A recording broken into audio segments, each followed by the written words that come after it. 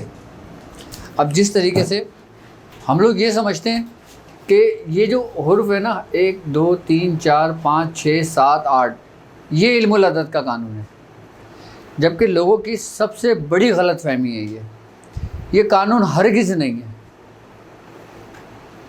یہ کلیہ ہرگز نہیں ہے، یہ صرف اور صرف سمجھانے کے لیے کیا گیا تھا، اس کو آسان لفظوں میں ترتیب دے کے بیان کیا گیا تھا، جبکہ اس کی ترتیب دیکھیں آپ، اس کی ترتیب بالکل آؤٹ ہے، کسی میں 4 حروف آ رہے ہیں، کسی میں 3 حروف آ رہے ہیں، کسی میں 3 حروف آ رہے ہیں، کسی میں 4 حروف آ رہے ہیں، کسی میں 4 ہیں، کسی میں 4 ہیں، کسی میں 3 ہیں، تو یہ ترتیب آؤٹ ہو گئی، ترتیب ہٹ گئی، جبکہ یہ ترتیب نہیں ہے اس کی۔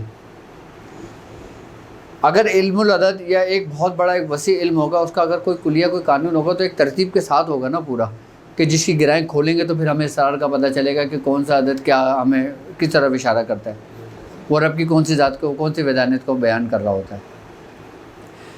یہ صرف اور صرف جو میں نے بتایا ایک عربی دان تھا، اس نے اس کو ترتیب دیا تھا، اور اس نے اپنے 7 بیٹوں کے نام پہ یہ الفاظ ترتیب دیے تھے، آئی بات سامنے۔ لیکن اگر ہم اس کو قانون کی طرف جاتے ہیں نا تو قانون کی طرف کے اندر اس کے اندر ٹوٹل 7 حروف آئیں گے۔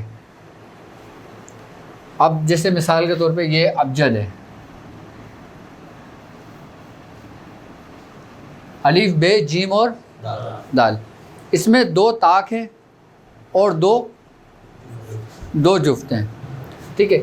اس طریقے سے ہے واو زے اور یہ کیا ہوگا حوضہ، اس میں 2 طاق آ گئے، 2 جفت آ گئے، ٹھیک ہے۔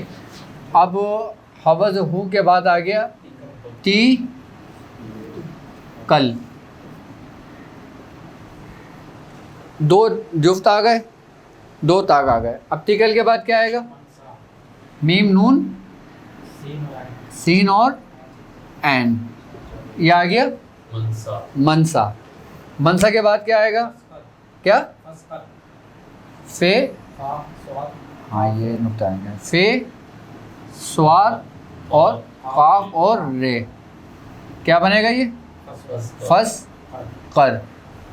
فس کر کے بعد کیا آئے گا، شین تے سے اور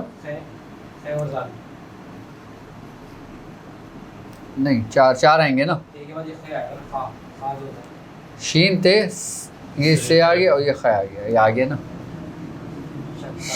شد سخت۔ اب کتنے حروف ہو گئے یہ، 1 2 3 4 5 6 اور 7واں کیا بنے گا،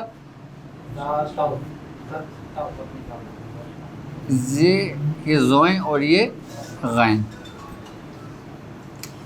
یہ وہ 7 حروف ہے جی۔ یہ اس کی پوری ترتیب ہے 7 حروفوں کی۔ قانون اصل میں یہ ہے، کیا ہے قانون، 4 حروفوں سے ملا کے ایک لفظ بنا عربی کا۔ اچھا 4 حروف جو ہیں وہ ایک لفظ عربی کا ہے، آئی بس، اور سریانی زبان کا 1 حروف کہلائے گا، یعنی کہ سریانی زبان کے اندر یہ 1 حروف ہوگا، یہ تھوڑی سی 4 حرف ہے اور اس کو ملائیں گے تو حروف بنے گا، حروف بنے گا۔ یہ سریانی زبان ہے نا، اس میں ایک ترتیب ہے، اور وہ ترتیب کیا ہے، 2 طاق کی اور 2 جفت کی۔ ان 7 کے اندر ایک بالکل ترتیب آ رہا ہے۔ اب جیسے مثال کے طور پہ ہم اس کو لیتے ہیں تو یہ پہلا حرف آ گیا آتشی، پھر با آ گیا بادی، پھر آبی اور پھر خاکی۔ اسی طریقے سے پوری ترتیب آ رہی ہے آرام سے، یہ آتشی، بادی، آبی اور خاکی، اسی طریقے سے سارے حروفوں کی آ رہی ہے۔ یہ مطلب بیلنسڈ ہے، یہ پورا بیلنس ہے، پورا بیلنس مکمل و جامع ہے۔ 7 4 28 28 کی اچھا، اس میں 2 جفت آ گئے، 2 طاق آ گئے۔ اگر ہم طاق کی بات کرتے ہیں تو طاق کیا ہے؟ یکتا، یعنی کہ وہ اسی رب کی وحدانیت کو ظاہر کر رہی ہوتی ہے۔ اب الف کیا ہے؟ الف کے راز کیا ہیں؟ الف کا اسرار کیا ہے؟ یہ کوئی نہیں جانتا سوا ذات کے۔ جتنا الف کا علم میرے پاس ہے، مجھ سے زیادہ ایک عالم کے پاس ہے۔ تو عالم کے آگے میرا جو علم ہوا وہ حادث ہو گیا، اور عالم کا علم قدیم ہو گیا۔ اب جتنا علم الف کا ایک عالم کو معلوم ہے، عالم جانتا ہے، اس سے زیادہ ایک ولی اللہ کا علم ہے، یعنی کہ اولیاء کرام کا۔ اب اولیاء کرام کے آگے عالم کا علم کیا ہو گیا؟ قدیم ہو گیا، اور اس کا حادث ہو گیا عالم کا۔ اسی طریقے سے اولیاء اللہ کے علم کے آگے اگر ہم اس سے اوپر کی اگر بات کرتے ہیں تو ایک نبی کا علم ہے، نبی کا علم قدیم ہو گیا، اور پھر ولی کا علم حادث ہو گیا۔ اب جتنا ایک نبی جانتا ہے اس سے زیادہ رسول جانتا ہے، رسول کا علم قدیم ہو گیا اور اس نبی کا علم حادث ہو گیا۔ اللہ تبارک و تعالیٰ کہتا ہے نا کہ ہم نے بعض کو بعض پہ فضیلت دی، اس کی وجہ ہی یہی تھی۔ اب جتنا علم سرکار دو عالم صلی اللہ علیہ وآلہ وسلم کا وہ ہے، آپ کا علم قدیم ہے، باقی تمام انبیاء کرام کا علم حادث ہے۔ اب ہم اس سے اور اوپر بڑھتے ہیں تو ہمارے رب کا علم زیادہ ہے، وہ قدیم ہو گیا، تو سرکار دو عالم صلی اللہ علیہ وآلہ وسلم کا علم حادث ہو گیا۔ اچھا، اب سرکار دو عالم صلی اللہ علیہ وسلم نے فرمایا کہ شب معراج کی رات، شب معراج کے دن مجھے 3 قسم کے علوم عطا ہوئے تھے۔ ایک علم وہ جو اللہ اور میرے درمیان تھا، جو راز و نیاز کی باتیں میرے اور رب کے درمیان ہوئی، اور ایک علم وہ جو میں نے اپنے مخصوص اصحاب کے اندر تقسیم کیا، اور ایک علم وہ جو میں نے عام لوگوں میں تقسیم کر دیا۔ اب جو رب کے درمیان اور نبی کے درمیان جو راز کی گفتگو رہی ہے، وہ احمد اور احد، یہ جو الف کا راز ہے نا، یہ ان دونوں کے مابین ہی رہا ہے، اس کے بارے میں کوئی دوسرا شخص نہیں جانتا۔ یعنی کہ الف کا جو راز ہے نا، وہ یا تو احد جانتا ہے یا احمد جانتا ہے، تیسرا شخص کوئی بھی نہیں جان سکتا اس کا علم، کیونکہ پوری کائنات ہی اس کے گرد ہے، سب کچھ اسی کے مابین ہے۔ اب اس کی ایک پوری ترتیب آ گئی ہے۔ اچھا، اب اس کے اندر مثال کے طور پہ اگر ہم بات کرتے ہیں کہ ابھی ہم نے اسی کے عددوں کی بات کری تھی، جس کو ہم نے صرف اور صرف کیا لیا تھا، 1 سے لے کے 9 تک۔ اب 1 سے لے کے 9 تک کی اگر ہم ان حروفوں کی بات کرتے ہیں نا، 1 سے لے کے 9 تک کی، یہ عہد سلیمانی کا ایک سب سے بڑا راز تھا، کہ جس کے ماتحت جو نا تمام شیاطین، تمام جنات، تمام موکلات اور تمام سلطنت حضرت سلیمان علیہ السلام کی، وہ آپ تصرف انہی حروفوں کی بدولت کیا کرتے تھے۔ آپ میں باقاعدہ جنگیں ہوئی ہیں شیاطینوں کی اور ان کی، اور جنگیں کس سے ہوئی ہیں؟ اسی وقت کی شیاطینوں سے ہوئی ہیں باقاعدہ۔ اچھا، باقاعدہ وہ جو شیاطینوں سے جن کی جو جنگیں ہوتی تھی نا، وہ ایسے نہیں ہوتی تھی کہ خیالی ہو گئی، ہواؤں میں ہو گئی، نہیں، وہ اپنے پورے وجود کے ساتھ آیا کرتے تھے، حوالے کے ساتھ۔ اس کے اوپر یہودیوں نے بڑی بڑی فلمیں بنائی ہیں۔ وہ لوگ حقیقت کے بہت قریب تر ہیں، لیکن وہ حقیقت کو تسلیم نہیں کرتے۔ وہ ان کی تاریخ کی کتابوں کے اندر، یہودیوں کے اندر سب سے بڑی ریسرچ یہ ہے کہ وہ یہ جاننا چاہتے تھے کہ حضرت سلیمان علیہ السلام کے بعد ایسی کون سی قوت تھی کہ جس کے ذریعے انہوں نے زمین پہ بادشاہت کی۔ اب آج کے جو یہودیوں کا ایک خاص گروہ ہے، میں اب ان کے بارے میں آپ کو بتاتا ہوں، جو اس کے اوپر ورک کر رہا ہے، بھی کام کر رہا ہے۔ اور وہ کن چیزوں پہ کام کر رہا ہے؟ وہ حضرت سلیمان علیہ السلام کے ان تبرکات کے اوپر کام کر رہا ہے کہ جس کی وجہ سے ان کی بادشاہت قائم تھی۔ وہ یہ سمجھتے تھے کہ حضرت سلیمان علیہ السلام کے دربار کے اندر کوئی خاص قسم کے پتھر رکھے ہوتے تھے، آپ کی انگوٹھی تھی خاص قسم کی، آپ کے سر کا تاج تھا، وہ یہ سمجھتے تھے کہ آپ ان کے تصرف سے ان کی وہ حکومت کرتے تھے. تو انہوں نے ان تبرکات کو ڈھونڈنا شروع کر دیا, اور ان تبرکات کو ڈھونڈنے کے بعد پھر وہ اس کا استعمال کرنا شروع کر رہے ہیں. اب استعمال کرنا شروع کیسے کر رہے ہیں؟ اب ان لوگوں نے ایک خاص اپنے مختلف لوگوں کو چن لیا.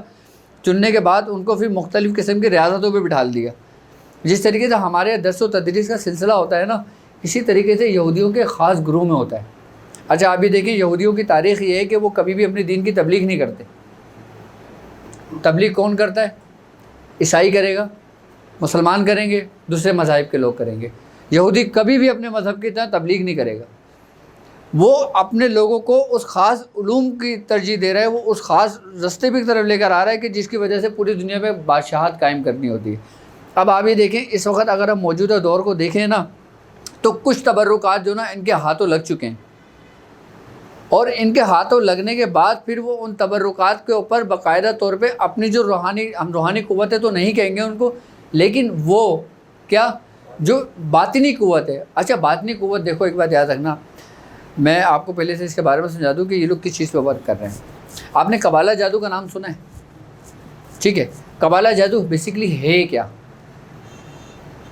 اور یہ کس ترتیب سے کیا جاتا ہے, کس طریقے پہ کیا جاتا ہے, اس کی بنیاد کیا ہے قبالہ جادو کی؟ آپ کو پتہ ہے؟ آپ تو یہ سمجھتے ہیں نا کہ وہ شرکیہ کلمات پڑھتے ہوں گے, شیطان کو بلاتے ہوں گے, اس سے مدد لیتے ہوں گے, یہ قبالہ جادو ہے. جبکہ ایسا یہ ہرگز نہیں ہے. قبالہ جادو کے اندر پڑھائی تو بہت دور کی بات ہے. پہلے وہ جو نا یہ کرا کرتے ہیں, جیسے ہمارے یہاں لطائفات کا سلسلہ ہوتا ہے نا, ہم لوگ ہر لطیف کے اوپر محنت کرتے ہیں, ہم لطائفات کے اوپر محنت کرتے ہیں. جیسے ہمارا لطیفہ نفس ہے, قلب ہے, روح ہے, سر ہے, خفی ہے, اقوی ہے, یہ ہر انسان میں قوتیں موجود ہیں ساتھ. اچھا ہم اپنے لطائفات کو جو جگاتے ہیں نا, وہ ہم روحانی طریقے پہ جگاتے ہیں. ہم قرآن کی آیتوں سے پڑھ کے جگاتے ہیں اس کو, ہم بزرگوں کے رستے پہ کر کے جگاتے ہیں. آئی بس سمجھ میں؟ تو ہم روحانیت میں ایک اعلیٰ مقام کرتے ہیں, اور اس سے ہم سے کوئی بات سردرد ہو جاتی ہے تو وہ کرامت کے زمرے میں آتی ہے. اچھا یہ ہمارے اپنے اندر کی جو قوتیں ہیں نا, ہم بیسیکلی اس کو بیدار کر کے اس سے کام لیتے ہیں. لطائفات کا سلسلے میں, لطائفات میں سب سے زیادہ جو کام کیا ہے وہ نقشبندی خاندان نے کیا ہے. حضرت مجدد الثانی جو ابھی 200 سال پہلے گزرے ہیں, آپ نے باقاعدہ لطائفات کے اوپر پوری کتابیں لکھی ہیں, پوری اس کی ترتیب لکھی ہے. اچھا یہودیوں نے اسی ترتیب کو بالکل اپوزٹ کر دیا. وہ لوگ بھی اپنے انہی لطائفات کو جگاتے ہیں. وہ جو یہودیوں کا ایک خاص گروہ ہے نا, جو انہوں نے تقریباً اپنے 12, 14, 15 سال کے بچوں کو, جو جینیس بچوں کو لیتے ہیں, وہ ان کو ایک جگہ بند کر کے جو نا ان کو پھر پریکٹس کراتے ہیں. کس چیز پہ پریکٹس کراتے ہیں؟ انہی لطائفات کو جگانے کے لیے. لیکن وہ کوئی قرآن کی آیتیں پڑھ کے نہیں جگاتے, وہ قرآن کے وہ معاملات کر کے نہیں جگاتے, وہ اسماء الہی پڑھ کے لطائفات کو نہیں جگاتے. وہ اپنی ان قوتوں سے جگاتے ہیں جو توریت کے اندر کچھ اسماء مبارک ہے, جیسے لید صمد ہے, یہ توریت کا اسم ہے. یہودی یہ بہت راز میں رکھتا ہے ان عددوں کو, ان لفظوں کو. کیا ہے؟ لید صمد, یہ توریت کے حروف ہیں.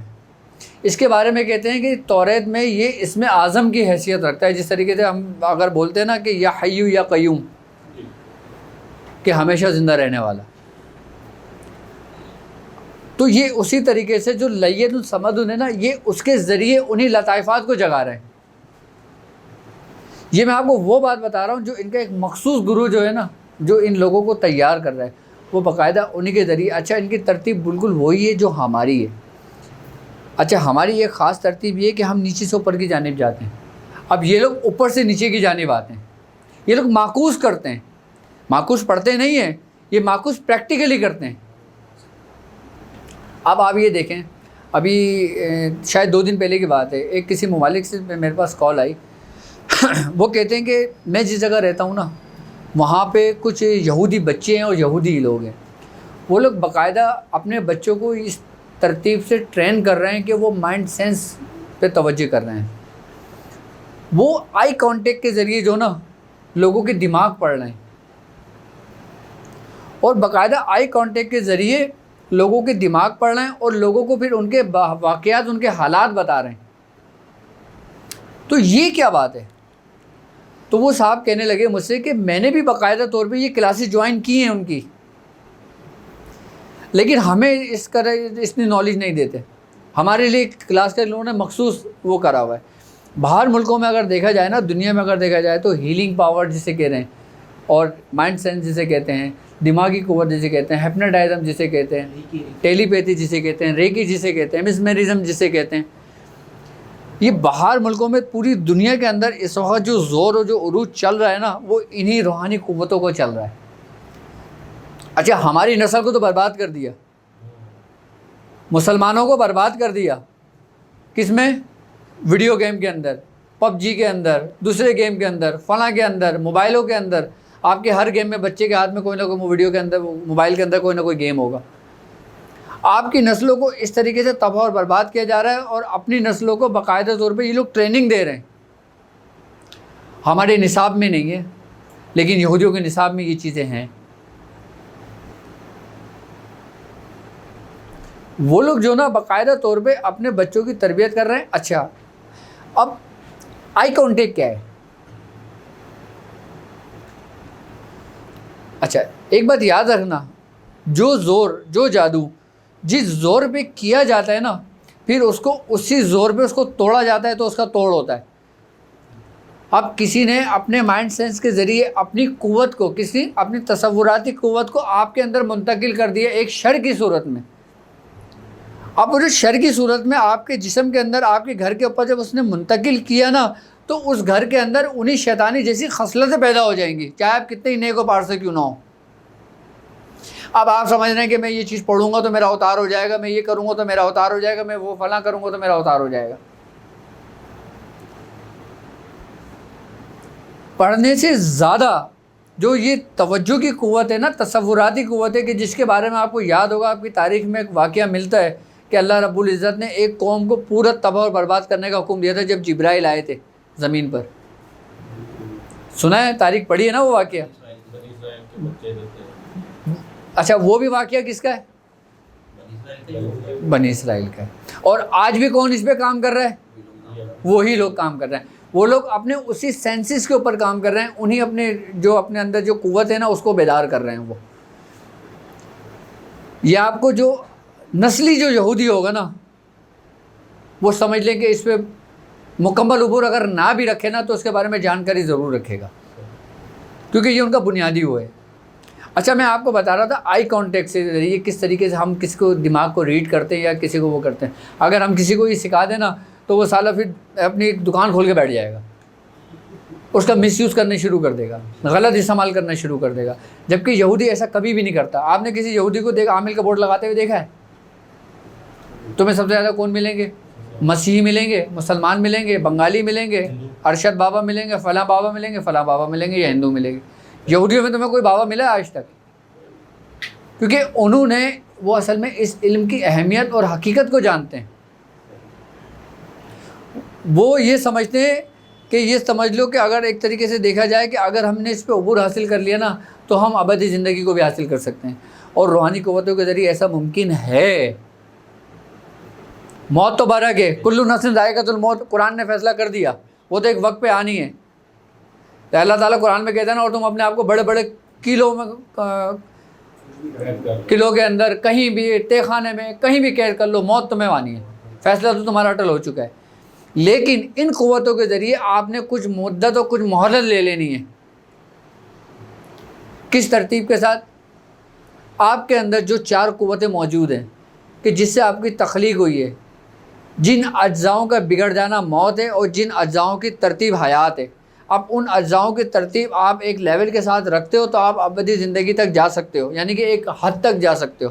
اگر آپ کی طبعی عمر 60 سال ہے تو پھر آپ اس کو 100 سال 150 سال تک لے جا سکتے ہو اپنی زندگی کو. کن کے ذریعے؟ یہ وہی 4 عناصر کے ذریعے. انہی اجزاؤں کی بکھر جانا تو موت ہے، اور ان اجزاؤں کی ترتیب کو اگر آپ کو اپنی روحانی پاورز اور قوت ارادی کے ذریعے مینٹین رکھتے ہو، جب ایک چیز ترتیب کے ساتھ رہے گی تو اس کی زندگی اگر 100 سال کی اللہ تعالیٰ نے مقرر کی ہے، 200 سال کے مقرر کی ہے، تو وہ اپنے قائم تک پہنچے گی نا. صاحب کا ایک شعر یاد آ رہا ہے اس موضوع میں کہ زندگی کیا ہے عناصر میں ظہور ترتیب. اور موت کیا ہے؟ انہی اجزاء کا بکھر جانا، پریشان ہو جانا. وہ شعر کو یاد آ گیا مجھے. اور یہ حقیقت ہے، یہ تجربات ہیں. بالکل بالکل بجا کرتا. اور یہ سارا علوم جو نا ہمارے جو بڑے بڑے مسلمان سائنسدان گزرے ہیں نا، انہوں نے باقاعدہ طور پہ اس پہ بڑی بڑی ریاضتیں کری ہیں، بڑے بڑے بزرگوں نے اس پہ ریاضتیں کری ہیں، لیکن وہ انہوں نے کبھی زبان نہیں کھولی اپنی. اچھا، اب آئی کانٹیکٹ کی میں آپ سے بات کر رہا تھا. اب ہم لوگ جو یہ پریکٹس کی مشق کرا رہے ہیں نا، روحانی مشق جو کرا رہے ہیں، وہ کیا ہے؟ وہ ان قوتوں کو تو سمیٹنا ہے، ان قوتوں کو تو اپنے اندر بیدار کرنا ہے. جب آپ ان قوتوں کو اپنے اندر بیدار کر لو گے تو پھر آپ کو کسی چیز کی ضرورت نہیں پڑے گی. اب میں آپ کو ایک بات بتاؤں، وہ یہودی کو خاص گرو جو باقاعدہ طور پہ یہ چیز تیار کر رہا ہے، ٹھیک ہے. اب آج کے دور کی میں آپ کو ایک بات بتاؤں، آج کی بات، کہ اب وہ کن چیز پہ ریسرچ کر رہا ہے آپ کو پتہ ہے؟ یہ وائرس تو سب پرانے ہو گئے. یہ جتنے بھی بیکٹیریاز، وائرس بھی جو ہم کہتے ہیں نا کہ اب وائرس کی جنگ ہوگی تو یہ ہوگا تو ایٹمی جنگ ہوگی، سر ایسا کچھ نہیں ہونا. اب یہ لوگ جس چیز پہ ریسرچ کر رہے ہیں نا، وہ کر رہے ہیں شیاطینی جنگوں پر. میں آپ کو حقیقتاً بات بتا رہا ہوں. یہ بات کیسے؟ وہ باقاعدہ طور پر آپ نے یہ دیکھا ہوگا یہودیوں کے کہ وہ اپنا ایک میسیج، ایک ہنس کسی نہ کسی کے ذریعے آپ کو دیتے ہیں، دنیا کو اپنا خیال بتاتے ہیں کہ ہم اس چیز پہ ورک کر رہے ہیں، ہم نہ وہ کر رہے ہیں. جیسے آپ نے دیکھا ہوگا اکثر فلموں میں آپ نے دیکھا ہوگا کہ ایسا ہوا ہے کہ فلاں نے فلاں کو کاٹا، وہ زمبی بن گیا، کھانے والا بن گیا، آدم خور بن گیا. اس نے اس کو کاٹا، وہ زمبی بن گیا، اس نے اس کو کاٹا، وہ زمبی بن گیا، اس نے اس کو کاٹا، وہ بن گیا. آئی بات سمجھ میں؟ یہ آپ کی طرف ایک پیغام ہے. وہ لوگ یہ ریسرچ کر رہے ہیں کہ ہم اپنی ان قوتوں کے ذریعے شیاطینی جتنی بھی گندے خبیثوں کی جو خبیث ارواح ہیں، جو ہمزاد ہیں، جو اس دنیا میں موجود ہیں، جتنی آبادی ہے نا ابھی اس وقت کی، اس سے کئی گنا زیادہ موجود ہیں ہمزاد جو اس دنیا میں موجود ہیں اس روئے زمین پر. وہ باقاعدہ طور پہ ان کو جگا رہے ہیں. کس کے ذریعے؟ اپنی انہی قوتوں کے ذریعے. اب جگانے کے بعد پھر وہ انسانی جسموں کے اندر منتقل کریں گے. آپ یہ بات دیکھیں، آپ اگر 10 سال پیچھے جاتے ہیں، اس 10 سال کے عرصے کے اندر آپ نے کتنے لوگوں کو پریشان حال دیکھا ہوگا انہی معاملات کی وجہ سے. کتنے گھروں کو تباہ برباد ہوتے دیکھا ہوگا انہی معاملات کی وجہ سے، کہ ہر دوسرا بندہ صرف انہی معاملات کی وجہ سے پریشان ہے. لیکن ہم لوگوں کو کہاں پہ الجھا کے رکھا جاتا ہے؟ جی فلاں آپ کی ساس نے جادو کر دیا، آپ کی نن نے جادو کر دیا، آپ کے ماموں نے جادو کر دیا، آپ کے پھپھا نے جادو کر دیا، آپ کے تایا نے جادو کر دیا. جبکہ بتانے والے کو خود نہیں پتہ ہوتا کہ اس کے اوپر مسئلہ کیا ہے. وہ ہر ایک کو ایک غلط رنگ دے دیتے ہیں، جبکہ ایسا نہیں ہے، ایسا نہیں ہوتا. جو آخر میں کہتے ہیں نا ورلڈ وار جو ہوگی، آپ دیکھنا کہ اس میں سب سے زیادہ نقصان کس کو ہوگا؟ ان مسلمانوں کو سب سے زیادہ نقصان ہوگا کہ جو اپنے دین سے دور ہوں گے، جو اپنے شریعت سے دور ہوں گے، اللہ اور اس کے رسول کی تعلیم و تربیت سے دور ہوں گے. اور مزے کی بات ہے کہ ہمارے دین کے اندر بھی جو نا ہمیں اتنا گھٹ مٹ کر دیا ہے نا کہ اس میں سے بھی چھنائی کریں گے نا تو پھر جا کے کچھ ہمارے نصیب میں آئے گا کہ یار یہ صحیح ہے اور یہ غلط ہے. ہمیں آپس میں اتنا الجھا دیا کہ یہ لوگ ان معاملات میں اتنا فرقہ واریت میں اتنا الجھ جائیں کہ یہودی اپنا آرام سے کام کرتے رہیں. ہم لوگ روحانیت سے بالکل ہی دور ہوتے جا رہے ہیں. جبکہ ہم نے اگر یہ سلسلہ شروع کیا تو ہم نے اپنی مرضی سے سلسلہ شروع نہیں کیا. ہو سکتا ہے اللہ تعالیٰ کوئی بڑا کام لینا چاہ رہا ہو. اگر ہمارے اس روحانی پریکٹس کے ذریعے، روحانی مشق کے ذریعے اگر جو لوگ اس پہ پریکٹس کر رہے ہیں ان کی روحانی قوتیں بیدار ہوتی ہیں تو وہ کس کے کام آئیں گی؟ مسلمانوں کے کام آئیں گی. اور اس میں کامیاب وہی ہوگا جس کو رب چاہے گا، جس کی نیت صاف ہوگی. کیونکہ یہ بات یاد رکھنا کہ آپ کی جو نیت ہے نا، آپ کی جو قسمت ہے، کیا آپ کی قسمت جو ہے نا وہ آپ کی نیتوں کی محتاج ہے. آپ کی جیسی نیت ہوگی نا آپ کو ویسی ہی صلہ ملنا ہے. آپ اسی نیت سے اگر یہ کام کریں گے تو میں اگر دنیا کا کام کروں گا، فلاں کا کام کروں گا تو آپ کو اس میں فائدہ ہوگا، آپ کو وہی ملے گا.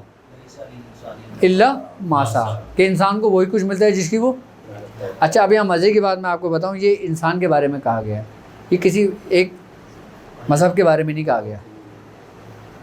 اب جس طریقے سے میں نے قبالہ جادو کا بتایا، جو لطائفات کا بتایا، وہ معکوس طریقے سے اس کو اپنے جگہ کے روحانی قوتیں حاصل کر رہے ہیں، شیطانی قوتیں حاصل کر رہے ہیں اپنی. وہ کیا ہے؟ ہر انسان جو محنت کرے گا اس کو صلہ ملنا ہے، چاہے اس کو دنیا میں مل جائے یا چاہے اس کو آخرت میں مل جائے، اس کو ملنا ہے. اچھا، اب ہم نے سورہ قریش ہی کیوں چنی ہے؟ یہ ہم نے اپنی مرضی سے نہیں چنی ہے. سورہ قریش کی اجازت ہم اپنی مرضی سے نہیں دے رہے.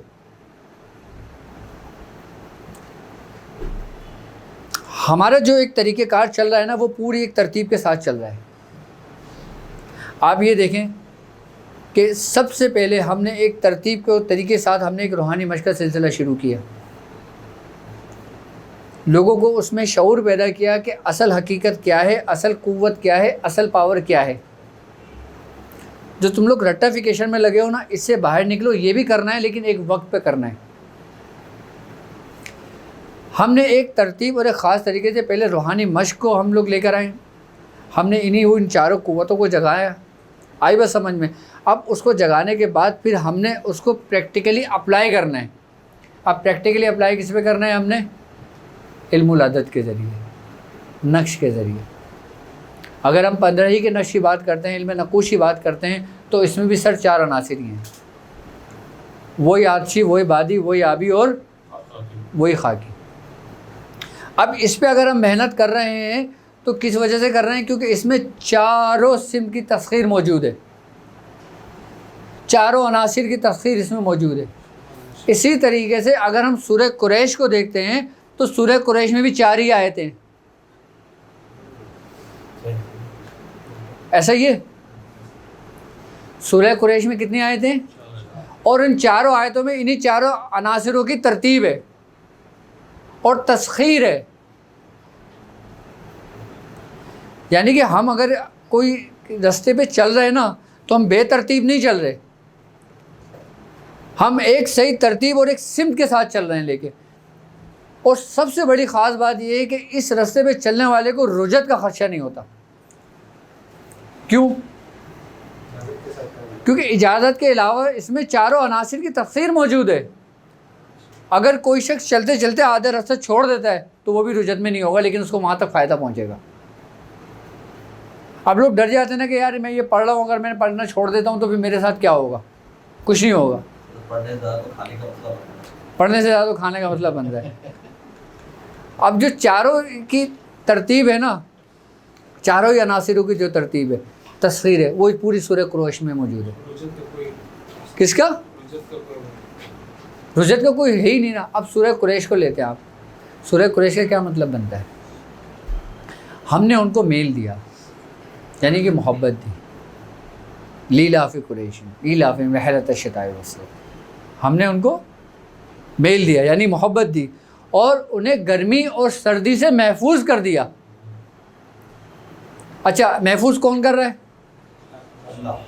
اللہ خود کر رہا ہے محفوظ تمہیں. اور سب سے بڑی بات یہ ہے، گرمی سے مطلب کیا ہوا؟ آگ. اب جنات شیاطین کس سے بنے؟ اب سورہ قریش پڑھنے والا کس سے محفوظ ہو گیا؟ جنات سے، شیاطین کے شر سے. اگر ہم جادو کو لیتے ہیں تو جادو بھی کیا ہے؟ آگ، وہ بھی آتشی ہے. تو اللہ تعالیٰ نے تمہیں صرف سورہ قریش سے جناتوں سے محفوظ کر دیا، شیاطین سے محفوظ کر دیا، جادو سے محفوظ کر دیا، اور ہر اس مخلوق سے محفوظ کر دیا جس کا تعلق آتشی سے، آگ سے ہے. اب ہم تھوڑا سا آگے گزرتے ہیں کہ ہم نے محفوظ کر دیا گرمی اور، میں اس کی یہ باطنی تصویر آپ کو بتا رہا ہوں، ظاہری تو اس کے معاملات کچھ اور نکلتے ہیں، لیکن بزرگان دین نے فرمایا ہے باقاعدہ طور پہ کہ ہم نے گرمی اور سردی سے محفوظ کر دیا. اب سردی کے اندر آ جاتا ہے باد، آپ، ٹھنڈ. اچھا آپ مجھے ایک بات بتاؤ، اب جو جراثیم ہیں، جتنے بھی وائرس ہیں، وہ کہاں زندہ ہوتے ہیں؟ ان کی زندگی کہاں پر ہے؟ اللہ تعالیٰ کیا کہہ رہے ہیں؟ ہم نے تمہیں گرمی اور سردی دونوں سے، آپ بیماریوں سے بھی محفوظ ہو گئے، آپ شیاطین جنات سے، جادو سے بھی محفوظ ہو گئے، اور سب سے بڑی بات یہ ہے کہ اس کا حصار اللہ نے تمہارا خود کر دیا. تمہیں کچھ حصار کرنے کی ضرورت ہی نہیں ہے، تمہیں حصار ہی نہیں کرنا اپنا. ایک حصار تم خود کرتے ہو، ایک حصار تمہارے رب نے کیا ہے. کون سا کامل و مکمل ہے؟ تو تمہیں اب حصار کی ضرورت ہے کسی؟ تو سر یہ سورہ قریش آپ کا حصار بھی ہے، اور اللہ تعالیٰ نے اس میں چاروں مخلوقات، جو پانی کی ہے، جو زمینی ہے، جو ہوائی ہے، اور جو آگی ہے، آتشی ہے، ان چاروں مخلوقات سے محفوظ کر دیا تمہیں. اب بتاؤ دنیا کے اندر تم نے کتنا رہنا ہے؟ جب اللہ تعالیٰ نے تمہیں ان تمام معاملات سے محفوظ و پوشیدہ کر دیا، تمہارا حصار اللہ نے خود باندھ دیا، تو تمہارے اندر رجعت کا خدشہ ہوگا؟ ہرگز نہیں ہوگا. سورہ قریش کو آپ کیا سمجھتے ہو؟ ہمارے بزرگ فرماتے ہیں کہ 1,00,000 سیفی پڑھنے سے بہتر ہے سورہ قریش پڑھنا. کیا 1,00,000 سیفی پڑھنے سے بہتر ہے سورہ قریش پڑھنا؟ کیونکہ دعائے سیفی میں بھی وہی کچھ ہے نا جو سورہ قریش میں ہے. بھائی آپ کیا کرتے ہو؟ فَلْيَعْبُدُوا رَبَّ هَٰذَا بھائی کہ تو تم اپنے پروردگار کے گھر کی عبادت کرو. الَّذِي أَطْعَمَهُم مِّن جُوعٍ، اور ہم نے تمہیں بھوک میں کھانا دیا. وَآمَنَهُم مِّن خوف، اور خوف سے امن دیا. اب پوری سیفی کا آپ ترجمہ، پورے سیفی کا آپ اگر اس کو تھوڑا سا خلاصہ کرتے ہیں نا، تو اس میں دو ہی باتیں ملتی ہیں.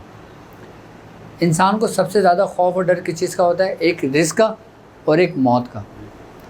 اور رزق کا اور موت کا خوف اللہ تعالیٰ نے تمہیں محفوظ کر دیا کہ تمہیں خوف نہیں ہوگا سورہ قریش پڑھنے والے کو. بھائی ایک تو انسان کو اللہ تعالیٰ نے چاروں سمت میں محفوظ کر دیا جو ظاہری تمہارے دشمنان ہیں، جس میں جادو ہو گیا، جنات ہو گئے، شیاطین ہو گئے، خبیث ہو گئے، جتنی بھی ارواحیں، جتنی بھی مخلوقات ہیں جو شر رکھتی ہیں، اللہ تعالیٰ نے تمہارا حصار ان سے خود باندھ دیا. تمہیں کوئی حصار باندھنے کی ضرورت نہیں ہے. اب جب تم ان سے محفوظ ہو گئے، اب تمہیں فکر کس چیز کی ہوگی؟ کھانے کی. کھانے کی ہوگی نا. اور پھر تمہیں جب سب کچھ بھرے پیٹ ملے گا تو تم کیا چاہو گے؟ یار میری زندگی موت کا خوف. اب اللہ تعالیٰ نے تمہیں رزق سے بھی بے خوف کر دیا اور موت سے بھی. اب انسان کوئی چیز پڑھتا ہے تو یا تو وہ رزق کی خیر و برکت کے لیے یا رزق کے لیے کرے گا، یا پھر خوف کے لیے پڑھے گا. اچھا خوف دو طرح کا ہوتا ہے، ایک دنیا کا خوف اور ایک آخرت کا خوف.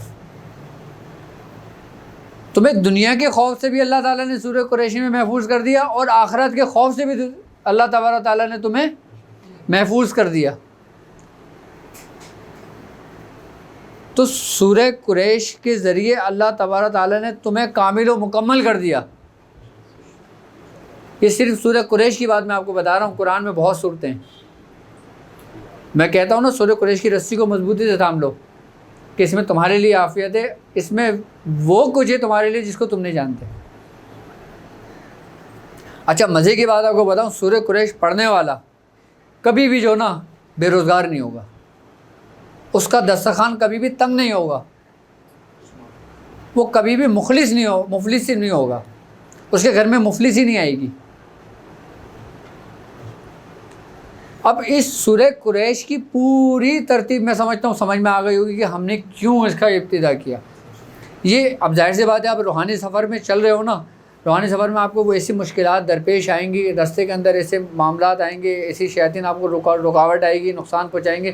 تو محفوظ رہنے کے لیے آپ کو میں نے کون سا ہتھیار دیا؟ سورہ قریش. کیونکہ اگر آپ بے خوف سو رہے ہوتے ہو، اگر آپ کو جنگل میں سونے کا حکم دیا جائے کہ یار تو یہاں سو جائے، تو تمہیں کتنا خوف ہوگا کہ یار میں یہاں لیٹ رہا ہوں، کوئی کیڑا نہ آ جائے، کوئی سانپ نہ آ جائے، کوئی شیر نہ آ جائے، کوئی جاندار نہ آ جائے، کوئی جانور نہ آ جائے. اور اگر جنگل کے اندر تمہیں ایک اچھا سا گھر بنا کے سیو کر کے دے دیا جائے تو تم بے خوف و خطر سو گے. تو سورہ قریش ایسی ہے آپ کے لیے. سورہ قریش کے بارے میں پتہ ہے کیا کہا جاتا ہے؟ سورہ قریش جو نا، یہ اللہ رب العزت کی برہنہ تلوار ہے. اس کے آگے کوئی شیاطین، کوئی جنات یا کوئی مخلوقات ٹکتی نہیں ہے. کیوں؟ کیونکہ اس کی ذمہ جو نا اللہ نے خود لی ہے. سورہ قریش کا پڑھنے والا جو نا اللہ کے حصار میں آ جاتا ہے، کیونکہ اس کا حصار اللہ خود کر دیتا ہے. اس کا حصار بھی ہو گیا، سردی و گرمی سے بھی محفوظ کر دیا، اور چاروں عناصر کی تذکیر بھی اس کے اندر موجود ہے۔ آئی بات سمجھ میں؟ اب مزے کی بات میں آپ کو ایک بات اور بتاؤں، اللہ تبارک و تعالیٰ سورہ قریش میں کس سے مخاطب ہے؟ قبیلہ قریش سے۔ اور قبیلہ قریش کس کا ہے؟ نبی پاک صلی اللہ علیہ وسلم۔ سرکار دو عالم صلی اللہ علیہ وسلم۔ آپ فخر سے یہ بات کہتے تھے کہ انا قریشی، کیا انا؟ اور جو قریشی جو لفظ ہے یہ نبی کریم صلی اللہ علیہ وآلہ وسلم کا صفاتی نام بھی ہے۔ ہم نے ان کو میل دیا، محبت دی، یعنی کہ اب سورہ قریش پڑھنے والے کے دل کے اندر پورے قبیلہ قریش اور نبی پاک صلی اللہ علیہ وسلم کے آبا و اجداد کی محبت اور سب کچھ اس کے دلوں میں پیوستہ ہو گئے گی۔ اور یہ وہ قبیلہ ہے جو دنیا کے اندر سب سے جنگجو قبیلہ رہا ہے اور سب سے اعلیٰ قبیلہ رہا ہے، کہ جس کے بارے میں سرکار دو عالم صلی اللہ علیہ وسلم کا فرمانے کہ مجھے فخر ہے اس بات پہ کہ میں قریش قبیلے سے ہے میرا تعلق۔ اب سورہ قریش پڑھنے والا، ٹھیک ہے، اس کے اندر ایک خاص بات یہ پیدا ہوگی کہ اس کے دل کے اندر سرکار دو عالم صلی اللہ علیہ وآلہ وسلم کی محبت اور آپ کے دربار میں حضور کی ایک تڑپ پیدا ہو جائے گی۔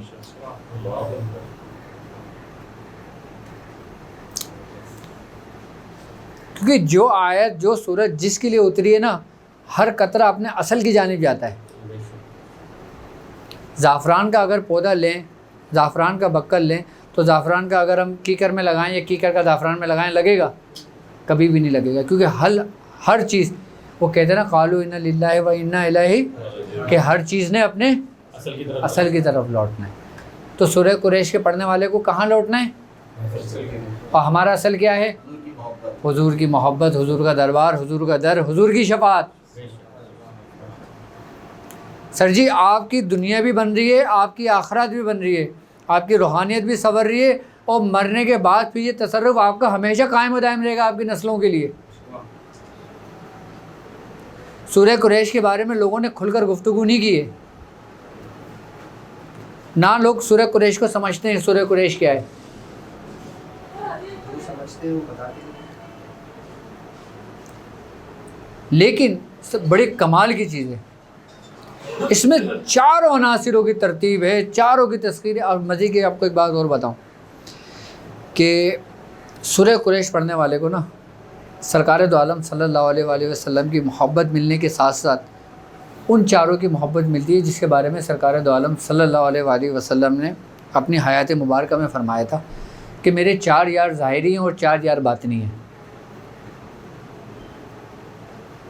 کہ میرے 4 یار میرے ظاہری ہیں اس دنیا میں اور 4 یار باطنی ہیں میرے۔ 4 یار ظاہری کون ہے اور 4 یار باطنی کون ہے؟ اور سورہ قریش کی ان 4 آیتوں سے ان 4 یاروں کا کیا تعلق ہے؟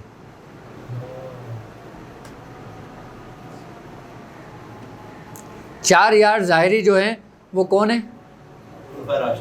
خلفائے راشدین۔ اور 4 یار باطنی کون ہیں؟ نہیں 4 یار باطنی جو ہے نا وہ حضرت امام حسن علی مقام ہے، حضرت سیدنا شیخ عبد القادر جیلانی رضی اللہ تعالیٰ عنہ ہے، حضرت اویس کرنی ہیں اور امام مہدی ہیں۔ یہ 4 یار باطنی ہیں۔ سب سے پہلے حضرت امام حسن علی مقام، پھر حضرت اویس کرنی رضی اللہ تعالیٰ عنہ، پھر سیدنا شیخ عبد القادر جیلانی رضی اللہ تعالیٰ عنہ۔ آپ باطنی یار ہیں سرکار، آپ نے خود فرمایا تھا اپنی آیت مبارکہ میں۔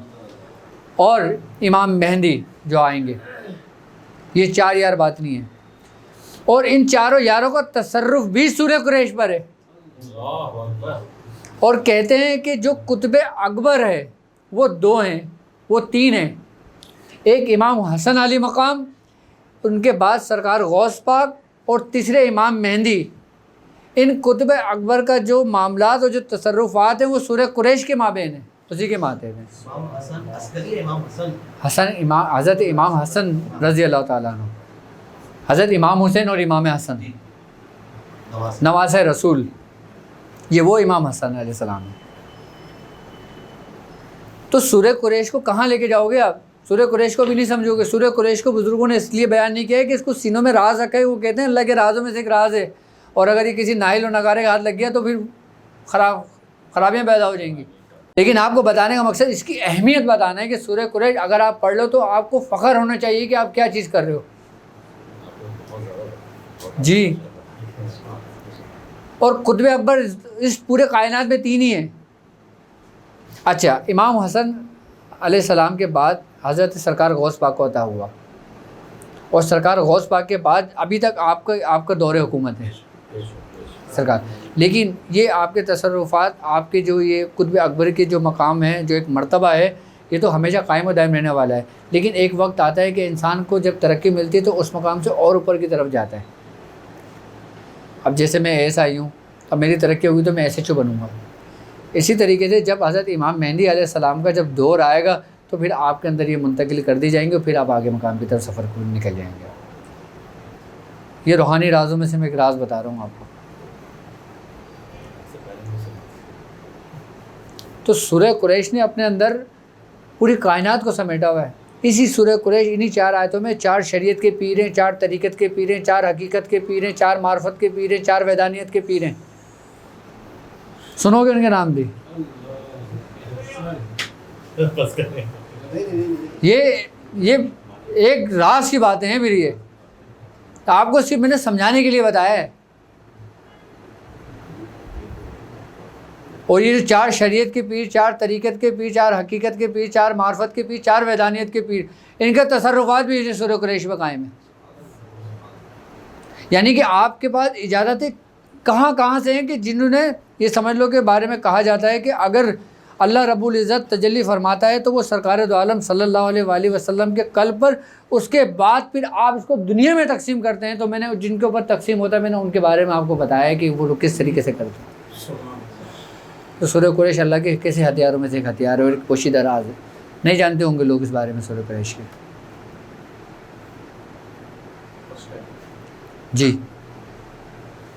کیونکہ اب یہ ایک ایسی چیز ہے, یہ ایک ایسی بات ہے کہ اس میں بڑے بڑے لوگوں نے, بڑے بڑے بزرگوں نے اتنے تفصیلی بات نہیں کی ہے, اور نہ کھل کے بات ہے. نہ 15 کے نشر کے اوپر اتنی کوئی تفصیلی گفتگو رہی ہے کتابوں میں, اور نہ سورہ قریش پہ کتابوں میں گفتگو رہی ہے تفصیلی. آپ قریش کی تفسیر اٹھا کے پڑھ لیں یا اس کے بارے میں اٹھا کے پڑھ لیں, آپ کو اتنی نالج نہیں ملے گی. صرف آدھے صفحے پہ 1 صفحے پہ ملے گی. کیونکہ کہتے ہیں کہ اگر ہم قرآن پاک کے اگر لفظ کے اگر اس کے معنی نکالیں نا تو اس کی ایک وسیع اور ایک بڑی زبان نکلتی ہے. اس کے بہت معنی نکلتے ہیں, بہت ترجمے نکلتے ہیں, اور انہی کو سمجھ لینے کا نام ہی تو ولایت ہے. اس کو سمجھ لینے کا نام ہی تو آپ کی فراست ہے. اس کو سمجھ لینے کا نام ہی تو آپ کی باطنی آنکھ ہے, جس کو سب تھرڈ آئی کہتے ہیں, اور اللہ اللہ کر کے جگانے کی کوشش کر رہے ہوتے ہیں کہ جاگ جا.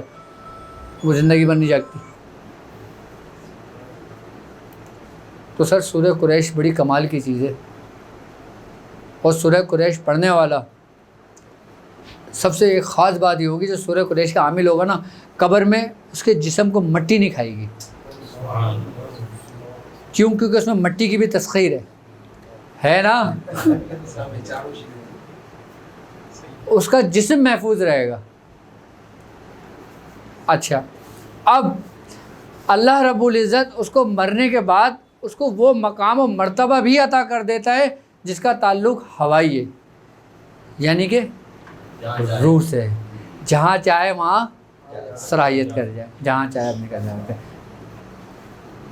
یہ وہی صرف ایک صورت سے وہی بات ہے نا جس کے بارے میں حضرت شیخ عبد القدوس گنگوئی فرماتے ہیں کہ گفت قدوسی در فقیری در فنا و در بقا, خود بخود آزاد بودی خود گرفتار ہے آمد. کہ قدوس فقیری کیا ہے؟ فقیری تو یہ کہ جب چاہتا ہوں میں آزاد ہو جاتا ہوں, جب چاہتا ہوں گرفتاری پیش کر دیتا ہوں. اب صرف سورہ قریش پڑھنے سے کہ تمہیں کیا کیا مقامات حاصل ہوئے ہیں, کہ سب سے بڑی بات یہ کہ اللہ تعالیٰ نے تمہیں, اگر تم دنیا میں زندہ ہو تو تمہیں تمام مخلوقات کے شر سے محفوظ کر دیا, اور اگر تم مر گئے تو تمہیں قبر کے اندر تمہیں مٹی سے محفوظ کر دیا. کیونکہ جب انسان چاروں اربع کے عناصر کی تذکیر کر لیتا ہے نا تو پھر وہ سمجھ لیں کہ پھر وہ امر ہو جاتا ہے. اچھا, اس کی بھی ایک خاص ترتیب ہے. ہم اس کی ترتیب بھی آتشی سے ہی چلتے ہیں، آگ سے کرتے ہیں۔ اچھا، اگر میں اس کی ایک ترتیب آپ کو بتاتا ہوں، سمجھاتا ہوں کہ ذکر جو ہے نا، ذکر ہم جو کرتے ہیں رب کا، اپنے ذکر ہی کرتے ہیں نا، اور ہم سورہ قریش پڑھ رہے ہیں تو کیا کر رہے ہیں؟ ذکر ہی کر رہے ہیں، کیونکہ اسی کے کمالات میں سے یہ ایک روحانیت کی تجلی ہے۔ جب ہم سورہ قریش پڑھتے ہیں نا تو ہمارے اندر ایک حرارت اور ایک حدت پیدا ہوتی ہے، ایک چنگاری پیدا ہوتی ہے۔ اب وہ چنگاری کیا ہے؟ آگ، آتشی۔ ہمارے سلاسل کے ایک بزرگ گزرے، حضرت سید برہنہ پیر کا نام سنا ہے نا، جن کا باقاعدہ کڑوں میں ذکر ہوتا ہے۔ اصل میں آپ کا اصل نام تھا حضرت سید برہان الدین۔ آپ جب ذکر کرتے تھے نا تو آپ کے جسم سے کپڑے جل جایا کرتے تھے۔ ارے چلیں، یہ تو خیر پرانے بزرگ ہیں، آپ لال شاہ کو لے لیں، جو پنڈی میں جو اسلام آباد مری کی طرف جو ابھی کی بات ہے، جو بزرگ گزرے ہیں، لال شاہ۔ آپ کے بارے میں کہ آپ کے جسم پہ کوئی کپڑا نہیں رہتا تھا، جل جایا کرتا تھا، آپ سے لنگوٹ باندھا کرتے تھے، اور آپ سخت سردیوں کے اندر جو نا جب ریاضت میں بیٹھا کرتے تھے نا تو آپ کے اوپر پورا برف ڈھک جایا کرتی تھی، اور دنوں بعد لوگ جب ان کو ڈھونڈتے تھے نا، برف نکالتے تھے، جب آنکھ کھولتے تو آپ بولتے تھے میرے اوپر سے کمبل کس نے ہٹا دیا؟ اللہ تعالیٰ کیا کہہ رہا ہے؟ ہم نے آگ اور گرمی اور سردی سے محفوظ کر دیا۔ تو لال شاہ کس چیز کے عامل تھے؟ اور کیا بتاؤں سورہ قریش کے بارے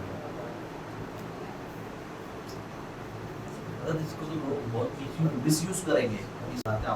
جی اصل جی بات یہ ہے نا کہ میں نے کہہ تو دیا ہے، لیکن ہر بندہ اپنی فراست اور اپنی عقل کے مطابق اس میں سے کچھ لیتا رہے گا۔ جس کے لیے میں نے کہا ہے نا، مجھے اپنے رب کی ذات سے پورا امید ہے کہ اس تک میرا یہ پیغام پہنچ جائے گا۔ جو اس کے حق کے متلاشی ہوں گے نا، وہ اس کو تلاش کر لیں گے۔ پھر وہ زندگی میں کبھی سورہ قریش نہیں چھوڑے گا۔ جس کسی نے ایک دفعہ یہ ویڈیو دیکھ لیا، ایک دفعہ یہ باتیں سن لی جو آپ لوگوں نے سنی ہیں، مجھے نہیں لگتا آپ لوگ کبھی زندگی میں سورہ قریش چھوڑو گے۔ نہ پڑھو گے بھی تو ایک مرتبہ تو روز پڑھ ہی لوگے، چاہے انسان کسی بھی حالت میں ہو، نظر کی حالت میں بھی اگر ہوگا تو ایک دفعہ تو پڑھ ہی لے گا۔ لیکن اللہ رب العزت نے کن کن چیزوں سے محفوظ کر دیا؟ یہ تمام چیزیں بزرگان دین نے سورہ قریش سے بڑی بڑی ریاضتیں کری ہیں، اور ہمارے خاندان کے اندر، مداریہ خاندان میں، حضرت جمال الدین جانمن جمن جنتی کی سب سے بڑی ریاضت اور اس کی اجازت ہم تک پہنچی ہے۔ کئی بزرگان دین ہیں جنہوں نے سورہ قریش کے ذریعے بڑے بڑے چیزوں کو شکست دیا۔ حضرت شاذلیہ خاندان، جانتے ہو نا شاذلیہ خاندان کے بارے میں؟ کہتے ہیں کہ افریقہ کا جو جادو تھا نا وہ اپنے عروج پہ تھا۔ کیا؟ شاذلیہ خاندان کے ایک بزرگ تھے حضرت سیدنا شیخ ابو الوفا۔ ان کے بارے میں کہا جاتا ہے کہ شاذلیہ خاندان کے اندر آپ ایسے ہیں جیسے قادریہ خاندان میں سرکار غوث پاک۔ اور حضرت شیخ ابو الوفا جو بزرگ گزرے ہیں نا، انہوں کی تصرفات اور انہی کی برکت سے افریقہ میں جادو کا زور ٹوٹا تھا، جو زور ختم ہوا تھا، ورنہ وہ انہی تصوراتی قوت سے، اسی اپنی روحانی شیطانی قوتوں کی وجہ سے انسان کی جنس تبدیل کر دیا کرتے تھے۔ قبالہ جادو کی خاصیت یہ ہوتی ہے کہ یہ جو نا اپنی سوچ، اپنی قوت ارادی کے ذریعے جو نا انسان کی جنس کو تبدیل کر دیں۔ میں حقیقتاً ایک واقعہ بتاؤں، ابھی کی بات ہے، کچھ عرصے پہلے کی۔ ایک میری مرید، میری پیشنٹ رہتی ہیں، وہ یوکے میں ہوتی ہیں۔ انہوں نے نام لینے سے اپنا منع کیا تھا کہ میرا نام نہ لینا۔ وہ کہتی ہیں کہ میں لڑکا پیدا ہوئی تھی، لیکن جادو کے زور سے، اس کے زور سے انہوں نے میری جنس بدل دی تھی، میں لڑکی ہو گئی تھی۔